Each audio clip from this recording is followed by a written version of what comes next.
I want to show you today the true form of gold leafing, the kind that's used on cathedrals, things that are kept outside. Up until now, we've done gold leafing, but it has been the artificial gold leafing. This is the first time that we're using true gold leafing. This is 23.5 karat gold, and we've applied it to this finial. There were a lot of things that we learned along the way. This being different than the fake gold leaf, it is a lot flimsier as you're applying it. It's a little bit more difficult to use. We had the pleasure of getting to watch a veteran gold leafer in a workshop.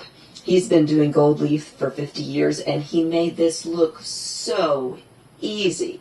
I am not going to do that for our little tutorial because it's not easy. He's just so skilled. We've got a little ways to go to be as skilled as this gentleman, who it comes as natural to him as breathing, but for us not so much. And I think you need to see some of the mistakes that we made so that you can avoid those later on when you try to do this kind of gold leafing yourself.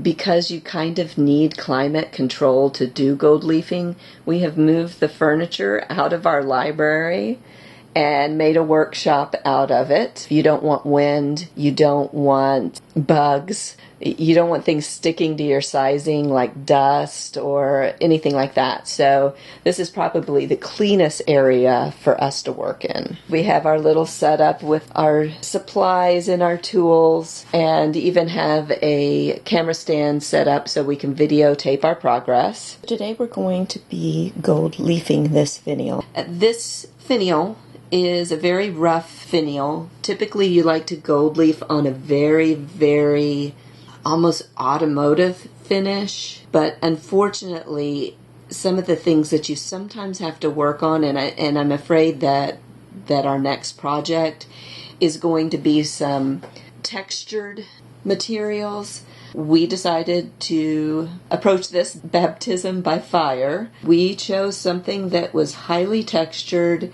You're going to need some tools. Two of the things that you're going to need are the yellow burnish sealer. They call this bowl. It being yellow will help hide some of the cracks. You don't want cracks, but you're probably going to have a few cracks. Having a yellow background will make it a little bit harder to see. It's also going to make it harder to gold leaf because you can't see where your gilding size is. This is your gilding size. This is a slow set, which allows you more work time. That will go on after the bowl is dry and you've sanded the bowl again with a 600 grit. You are also going to need your gold leaf, which it comes in a tiny little booklet, and it's very delicate, all on tissue paper. That is your gold leaf. This is created by taking gold and pounding it into a very thin sheet. The mixture of this gold that we're using here is 23.5 karat gold leaf. If you're doing indoor, a lot of times it's a lot less carats than it is for doing outdoor, but outdoor it's really recommends you do 23 karat gold and above so that you don't have to deal with tarnishing, so that it holds up better in the weather. And real gold leaf can last up to 50 years as long as it's maintained properly, if it's out of people's reach, because if it's something that's actually within human touch, the very oils in your fingers will tarnish the gold leaf. To apply the gold leaf, this cheap looking tiny little brush is very expensive, and this you'll use to lift the gold leaf and put it into place. And it's got very soft hairs that allow you to do it without damaging your gold leaf. And you want to take really good care of that puppy, because even though it's made out of cardboard, it is extremely expensive, and you also want to keep it very dust-free and clean. So I am keeping it in its original packaging inside its little plastic bag. You are going to need some gilding brushes, which you have here. This will help you press on your gold leaf once you've laid it onto the sizing. You want some cotton archival quality gloves. This prevents you from handling your gold leaf and causing that tarnishing. You can buy specialty brushes to knock off the edges of the gold leaf that hasn't been attached. But you can also use a makeup brush, and we purchased a couple of these kabuki brushes at Ross for a few dollars a piece, but they are a high quality brush that's very soft, very easy to use. So we've got a couple of those. Some other things that you're going to want to have in your arsenal is chapstick. You'll actually rub that on your arm, which will make it a little bit tacky. You'll use your brush, the cardboard brush that I showed you, and just barely touch the bristles to that, giving them just enough of a stickiness that when you lay it on your gold leaf, you can lift it right up off of the piece of paper. It's a good way to be able to handle gold leaf. I'm keeping a spatula knife around, a stack of microfiber towels, a couple microfiber polishing towels, which these are so soft I can't even explain to you. But once your gold leaf is applied and it's in place, you'll actually rub it softly with these guys and get it nicely attached before setting up. We also have a couple of sponges that also have that soft texture to them, and those will come in very handy too. I think that's about all of our supplies and tools. I have already sanded this with 600 grade sandpaper, and I have cleaned it well. Tack cloths are nice because you can remove any dust. Any kind of imperfection is going to cause a spot that you're going to be able to see because of the gold leaf. The gold leaf enhances every single imperfection. This one is a little rough of a finial. It was taken from a mold of a concrete finial. It is not the most texture free, but I think this is going to be a good practicing item for a gold leaf because it's a little bit harder to do texture. If we should be doing anything that might have texture, this is a good starting place to learn a little bit more about it. I've gone ahead and laid down a silicone mat just so I have a clean surface to work on and a surface that's easy to clean. This was actually leftover silicone from a mold that we just poured into an old cafeteria tray, and they make great little mats that will not absorb paint. Even epoxy will peel right off of it. Here's the color of my bowl, and I'm just going to apply this with a paintbrush, trying to be very careful not to get bristle hairs in it. Cover it completely. Still give myself a nice surface, hopefully. It's slightly self-leveling. You don't want drips, you don't want hairs. Anything like that will show up in your gold leafing. Here to get your undercuts. This is an oil-based product. You'll need to clean your brush really well with mineral spirits after you're done, if you intend to use it again. Of course, I mixed my bowl very good before starting to apply it. Even though it's a new container, you still want to make sure that you get it thoroughly mixed before applying. Your final product's only as good as its base, so you definitely want to do a good job with that. And there you have it. The bowl has been applied. We will let that set up, and we'll move on to the next step. So our bowl is dry. We let it dry overnight. We're getting ready to apply our size, but first we just want to sand the surface of this just a little bit. We're going to use 600 grit sandpaper to just give it a light sand.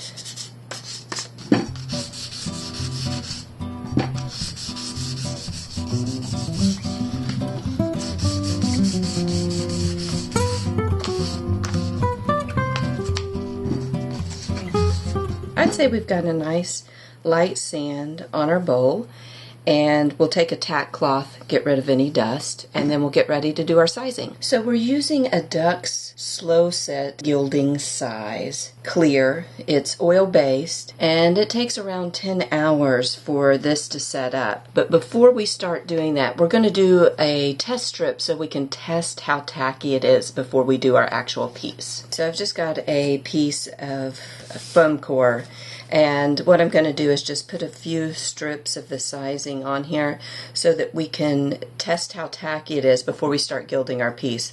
We'll do all of this at the same time so we know exactly how set up our sizing is on the piece that we will be gilding. I've got a nice sable hair brush which will help smooth out the sizing, and what we're going to want is a very thin coat of sizing on whatever you're gilding. You want it to be as thin as possible and as smooth as possible. I'm going to do a few strips so you can do different tests. The knuckle test where you drag your knuckle across it. Just a few to make sure that it's what you want it to be. I'm at the reading glasses stage, so I do suggest that you want to be able to see as well as possible so that you can tell how smooth it is. Make sure there's no drips. Work it out very thin. If it's too thick, it will affect how your gold leafing goes on. It will affect your dry time. So thin as possible. There you go. That's your tester. Now, for our piece. 3D pieces are a lot harder because you get drips, you get other issues that come in. I'm going to start at the base so that I have something to hold on to. Now, if you were doing this on a flat piece, you'd need a very, very smooth surface. Every imperfection would show, every single one. Sometimes if you're working on fiberglass pieces, though, they may not be quite as smooth. You just keep working it in. You just want it thin, you want it over the whole surface. Really get in those cut areas. Keep smoothing it out. Get it in every little crease. And you really don't need too much of it. Now you'll be able to clean your brush with mineral spirit, and you'll want to have several jars and start with the first one to get out the most of it, and then go through 2 other jars to make sure that you've got it out of your brush completely. Even when I'm painting, I try not to dip my brush in too deep because it's very hard to get the sizing out of the ferrule of your brush. So if you can try to keep most of the sizing down to the tip, it's easier to clean later on. And you know, some of the key to this is changing your direction, making sure that you're going up, down, around, just keep working it. If you have a few work lights, that helps. Alright, so I think that's it. I think we've got the whole thing covered, and then we just let it tack up. We'll keep checking our test samples periodically to see where we are with everything, and the hope is it'll tack up fairly quickly and we can start our gilding. We've been letting the sizing dry for about 8 hours almost. Recommended time is 10. It's hard to know exactly when. I did the test strips, and you want to do the knuckle test on it. You hear that squeak, kind of like clean glass. That's kind of what you're going for. This one is still a little bit tackier than what you want, but I think the other 2 samples, and I did it pretty thin, and that sounds pretty good. It's a fine line between it not sticking and it not being as shiny as you want it to, because there's sizing's not dry enough. So this comes the hard part. So you have a booklet, and in the booklet are your sheets of gold leaf, and as we said before, this is the patented, and we kind of messed with this sheet, and you can kind of see where it's scuffed up, and we're not going to use that one. We can use that as filler in between cracks later on. Let's go to the next sheet. Here we go. See how pretty that is? And there's still a couple. It's not the most expensive gold leaf, so there's still a couple of indiscretions on it, but it'll work right. Where do you think we should place this first piece? Do we want to start there and then kind of push it in? And I don't think so. Try to get it right on one of the edges of it. Oh. I don't know how we do that. It's a learning process. The things that we learn, number 1, you do not use patented gold leaf on a 3-dimensional object. Easy, easy, easy. Oh, geez, Corey. This is going to be bad with this patented. Corey, this is a mess. The paper is just a problem. It doesn't allow you to get in. It's just bad. This is this patented stuff because you can't fold it in. Fold it in. We naively thought the patented would work a little bit easier. That's gold leaf that has been pressed onto tissue paper, so you have a carrier. Our first attempt was to take a full sheet of this gold leaf and apply it to this very three-dimensional object. And as you bent the paper around this finial, it cracked, it flaked, it stuck in areas, it didn't stick in other areas. Ooh, check that out. Oh, nice. It's the trying to bend it and fold it. Yeah. Cut it instead. Yeah.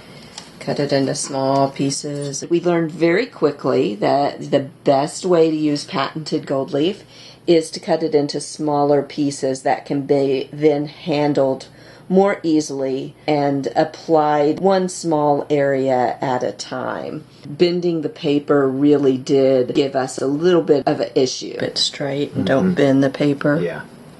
That's really the trick, is just keeping it flat. We learned. Boy, did we learn. I think that the loose leaf gold leaf would work better with this because it would bend more easily. We will see how well we do with the loose leaf.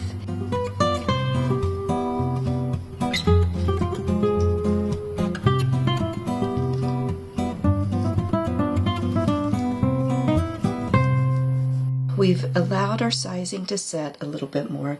You can see some of the tiny little flakes that need to be brushed off. That's what we're going to use that beautiful brush for. Once your sizing is set up enough and you're not going to get sizing in your brush, then you knock off some of those little gold flakes. And we're using a makeup brush just because it's so soft. You can see some of the flakes coming off. Hey, I may use this for makeup later on. Give myself a bronzing glow. Once that's done, knock anything out of your beautiful little brush there and put it back in its case. That keeps it nice and clean. That is a very good thing. I'm going to put on my archival quality gloves right now. These are gilding gloves. That keeps you from tarnishing the surface with your oil on your fingerprints.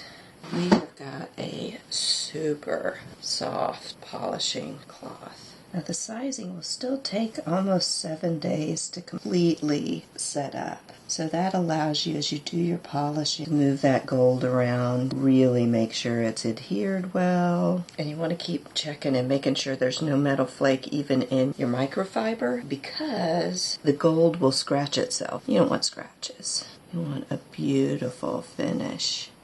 That's why you dusted it off first, so you didn't have little pieces of gold. And how's that? I'd say it's pretty good. We have some voids.